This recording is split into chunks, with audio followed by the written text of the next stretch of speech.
Mendoj që është një premtim i mbajtur i qeverisë Kurti dhe mendoj që kjo gjykatë administrative ka qenë e nevojshme shumë herët që themelohet, por gjithmonë themi më mirë vonë se kurrë.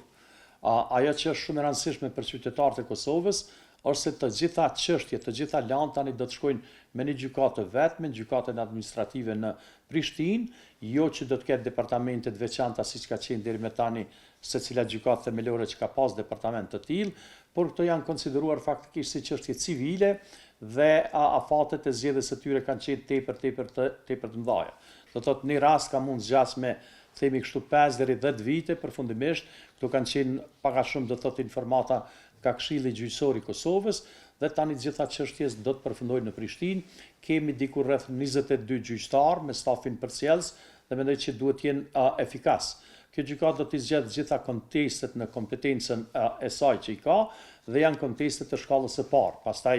ankesat të caktuara që sigurisht që do të ketë, do të zgjidhen nga gjykata e apelit me siguri për departamente të veçanta të kontesteve administrative. Ajo që është e mirë që qytetarët tani nuk do të presin do të thotë në afat të pacaktuar, për këto çështje që janë këtë kompetencë dhe do të zgjidhen shumë më shpejt. Dhe që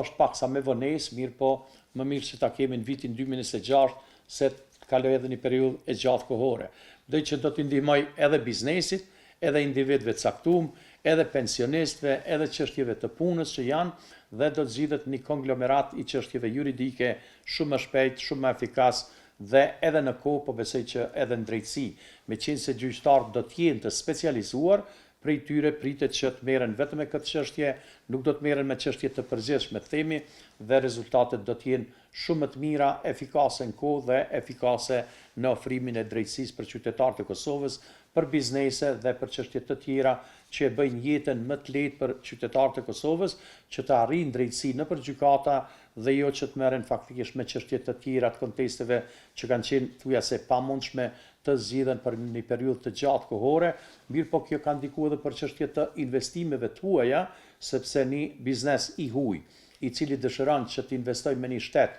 pavarur, me një shtet i cili është në zhvillim e sipër, sigurisht që me juristët e tyre, me avokatët e tyre, marrin faktikisht shpjegime, marrin këshilla ligjore se si funksionon çështja e sistemit juridik me një vend të caktuar, kështu që thujase kemi një përmbyllje tani dhe mendoj që në sistemin juridik Kosovës nuk ka mungesë të gjykatave tani, është arritur ai rrumbullakësimi që të kemi gjitha gjykatat me një vend. Kemi gjykatën ekonomike, kemi tani gjykatën administrative, gjykatat e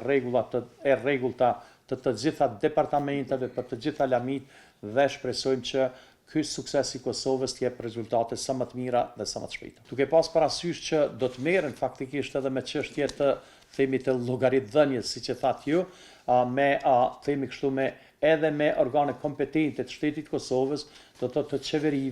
qeverisë, të organeve të tjera, mendoj që ata do të jenë shumë të kujdesshëm se do ta dinë që në rast të gabimeve të qëllimshme apo të rastësishme ku dëmtohen individ, ku dëmtohet biznesi, dëmtohen kompani të ndryshme, themi, do të merret gjykata administrative dhe do t'i trajtojë këtë çështje shumë më shpejt dhe shumë mënyrë më efikase. Mendoj që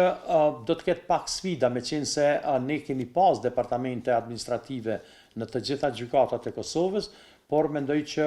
meqense gjyqtarët tani për tani janë 22 gjyqtar, do të merren me të gjitha çështjet në Republikën tonë, dhe që sfidat fillestare janë sikur kur fillon një punë e re, por besoj që qeveria e Kosovës, Ministria e Drejtësisë do të ofrojë të gjitha ato që është e mundshme dhe e nevojshme që kjo gjykatë të jetë efektive, sepse qëllimi i themelimit dhe funksionalizimit të kësaj gjykate ka qenë që mos ketë pengesa, themi, në punën e rregullt të saj. Mendoj që jo, për shkak se është gjykatë specializuar dhe të gjitha çështjet administrative do të kalojnë tek kjo gjykatë, do thotë nuk do të ketë përzierje të kompetencave apo në gjyqtar sot merret me një çështje administrative, nesër me një çështje trashëgimisë, mbas nesër me një çështje tjetër, do thotë ta gjyqtar janë të specializuar dhe mendoj që niveli do thotë i tyre, i shkatësive të tyre, sepse janë gjyqtar me përvojë, sigurisht që duhet të ketë edhe gjyqtar të ri, se duhet ta mësojnë këtë zanat, mendoj që nuk do të ketë pengesa dhe çfarëdo lloj pengese eventuale apo vështirësive që mund ta kenë jo në implementimin e ligjit, por të krijimit të kushteve që sa më mirë të funksionojë kjo gjykatë, besoj që adresën e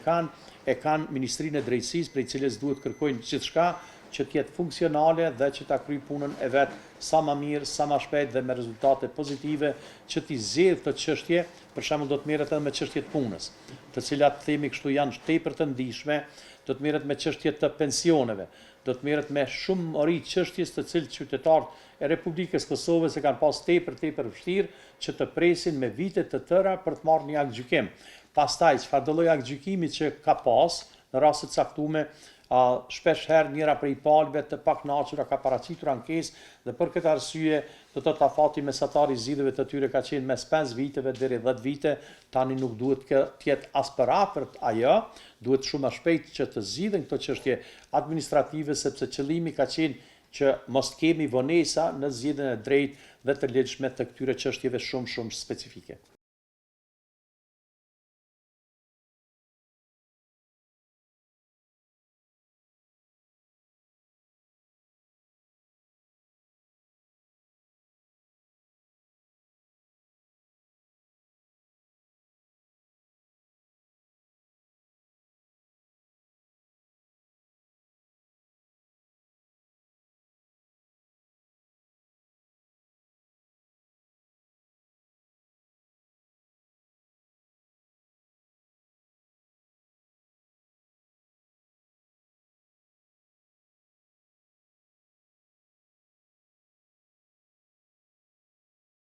Konsideroj që është një hap shumë i rëndësishëm në sistemin e drejtësisë. Kjo pasi që me formimin e një gjykate profesionale mendoj që do të rritet edhe efikasiteti në zgjidhjen e lëndëve në çështjet administrative. Ligji ka dhënë edhe disa kompetenca shtesë që përfshin çështjet e punës dhe krejt këto janë në funksion të efikasitetit në sistemin gjyqësor. Kjo pasi që gjykata themelore në kuadër të cilës ka vepruar Departamenti Administrativ ka qenë shumë e ngarkuar dhe tash kemi një gjykatë ose institucion të specializuar me gjyqtarë të specializuar në lemin administrative dhe mendoj që do të rritet efikasiteti dhe një farforme qytetarët do të arrijnë më shpejt në realizimin e të drejtave dhe kërkesave të tyre.